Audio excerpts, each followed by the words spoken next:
Game number 4, Bomber versus JaeDong. King Sejong Station is the 4th map at the WEC qualifier, and if Bomber wins it now, he is going to be the 2nd player to qualify from Korea for the main tournament. All the way to the top left, we have the Dong. Down 1 game in the best of 5 series. It's a 1-2. And starting to the bottom right, we currently have his opponent. It is Bomber. Bomber here in blue once more. He needs another map win to pull it off. He has 2 maps now to achieve that, 2 match points to take it and then advance to the WEC, to the World Esports Championship. So let's find out if Bomber is able to pull that off, or if JaeDong is starting another comeback, brings us into the 5th game and can maybe even bring it home then.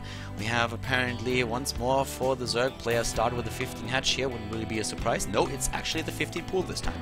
15 pool for JaeDong against Bomber's barracks opening. Not going to take any big chances here, but let's see if he's going to get the gas like he did in game number 2, or if he's just foregoing that once again with his build. So for now we have him in actually a pretty cool spot in that tournament. Last game, for a long time, he didn't really see that 4th base. Never really saw that there was additional income for JaeDong. Was trying to find that, but with the cross position, he was really struggling against to really put some pressure on JaeDong, at least initially. Later on, he did that very, very well.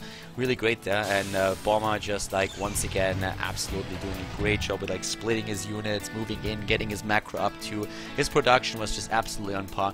He was just sometimes a bit thrown off by JaeDong's counter aggression. The Mutalisk flybys that we had there, Zerglings running into the main base, doing damage against the production, being split, Widowmines try to take care of that, but we also had a lot of Banelings and Zerglings being borrowed and then being used later on again. So good job with that, distracting Bomber, but in the end it just was not enough. The unit composition that we saw here for him just didn't really cut it in the end, especially once Bomber was able to force the creep back a little bit farther. So for now we have the expansion here for Bomber. We don't see any early rebirths. We have him going from barracks into expand, taking the gas later than that. Double gas taken actually for him.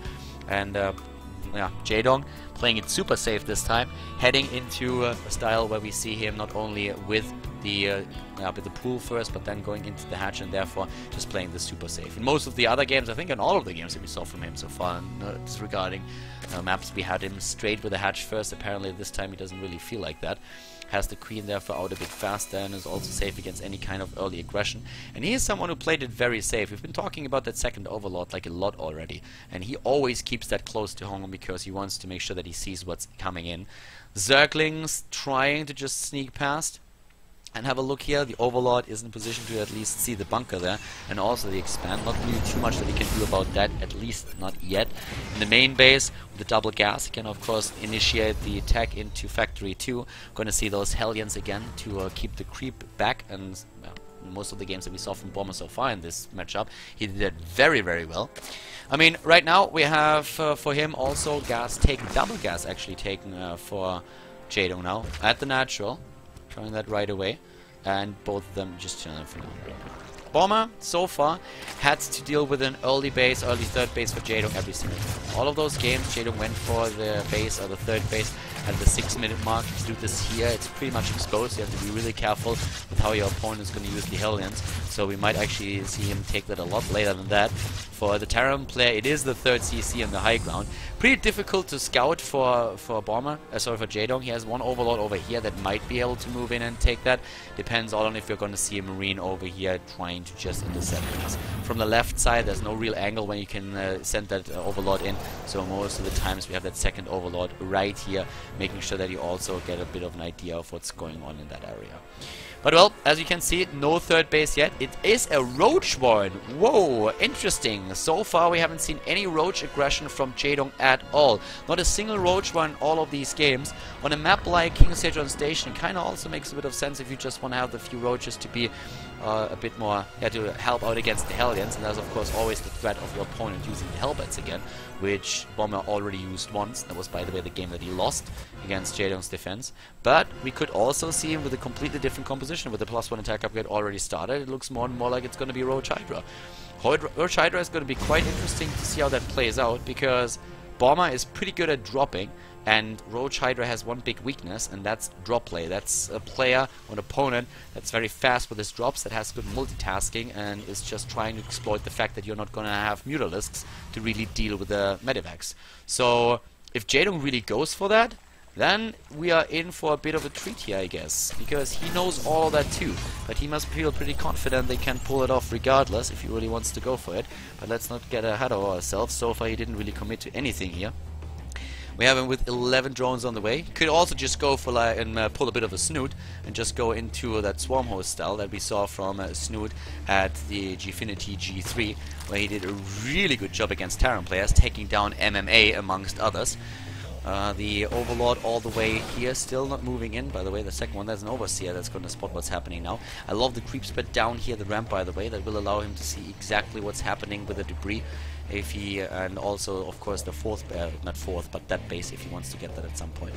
Overseer and Overlords are starting to get a bit more of a glimpse what's happening in Terran player's main base to get a good read here. There's a lot of Roaches that he's basically getting now with a +1 attack upgrade. Banshee is very unlikely to do a lot of damage, especially since there is no cloak for him. We have a nice block here down at the third base. I really like that. JaeDong is starting to lose a few of his Overlords since the Viking is on the prowl now. The Viking is also going to take this one down. Now it's actually 2 Marines that he sends in. But yeah, that's not going to be too bad. Did he actually kill that Banshee? No. Okay, so where is it? Where did the Banshee escape to? I was like, no way he killed that. Okay, it's up here at the top. So killed the Banshee, and the Roaches are actually just going for it. +1 attack. Okay, was he trying to hit? How many Roaches does he have? 18. He was trying to hit a 1-1 timing there. Like, he only got the attack upgrade. The armor upgrade is now on the way, and the upgrade also for the melee units. He moves in with the Roaches and doesn't. Wow, Bomber does have nothing down here. That Banshee is a far way off, and he gets both of the engineering base if he wants them. Like, if there was more of a 1-1 timing, then JaeDong definitely forgot his armor upgrade, but the Roaches alone already do a lot of damage. Bomber apparently did not see that coming at all. Like, not at all. He has nothing. How is Bomber absolutely nothing? Sorry, I didn't even catch on to that in time. I mean, I really expected him to have a lot more than that. And with the Banshees here, you usually see that also coming, have the Scout in the main base and go for it. But he's losing now Harvesters too. Viking in assault mode. Marines are moving in as well with the Stim upgrade now being done. But the upgrades alone, losing those is a pretty big deal. 8 Harvesters killed. He lost the Banshee in the end, I guess, when he was trying to fly down. The Queens intercepted it. But yeah, he didn't lose a whole lot. JaeDong, that is. And Bomber, it's more about the structures that he lost there. Supply depots, extractors, and of course those engineering base. Like, that is a pretty big deal. No upgrades for him right now. Not even the structures to get those upgrades. Like, that's bad news. That's really, really bad news. And here comes the transition into Spire and Lingmuir Baneling.